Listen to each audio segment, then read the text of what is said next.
সাপ্তাহিক লটারি ভাগ্য 12 থেকে 18 জুলাই 2026। মেষ রাশি। মনের ইচ্ছা থাকলে মেষ রাশি জাতক জাতিকারা খুব কম অঙ্কের লটারি টিকিট কাটতে পারেন। বেশি অঙ্কের টিকিট কাটা বুদ্ধির কাজ হবে না। বৃষ রাশি। এই সপ্তাহে বৃষ রাশি ব্যক্তিদের জন্য খুব ভালো থাকবে। যে কোনো অঙ্কের লটারি টিকিট কাটতেই পারেন। মিথুন রাশি। জুলাই দ্বিতীয় সপ্তাহে মিথুন রাশি জাতক জাতিকাদের অর্থভাগ্য ভালো থাকবে বলে মনে করা হচ্ছে। মন চাইলে লটারি টিকিট কাটতেই পারেন। কর্কট রাশি। কর্কট রাশি জাতক জাতিকারা একটু বুঝে লটারির দিকে এগোন। অর্থের দিক দিয়ে ক্ষতি লক্ষ্য করা যাচ্ছে। সিংহ রাশি। এই সপ্তাহে সিংহ রাশি ব্যক্তিদের ক্ষেত্রে মধ্যম প্রকৃতি থাকবে। আর্থিক লাভ হতেও পারে, আবার নাও হতে পারে। কন্যা রাশি।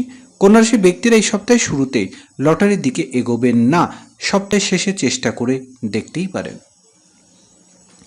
তুলা রাশি। জুলাই দ্বিতীয় সপ্তাহে তুলা রাশি ব্যক্তিদের জন্য খুব ভালো দেখা যাচ্ছে। মন চাইলে লটারি কেটে দেখতে পারেন।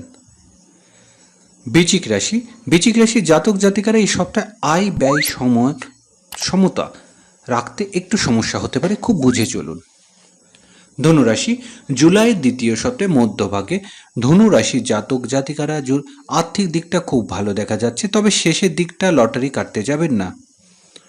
মকর রাশি। মকর রাশি জাতক জাতিকার ক্ষেত্রে এই সপ্তাহে আয়ের থেকে খরচ বেশি হতে পারে, তাই খুব বুঝে লটারির দিকে এগোবেন। কুম্ভ রাশি। এই সপ্তাহে কুম্ভ রাশি জাতক জাতিকার লটারির দিকে না এগোনোই ভালো হবে। মীন রাশি। মীন রাশি জাতক জাতিকারা যতটা সম্ভব সপ্তাহের শুরুর দিকে লটারি কেটে ফেলুন।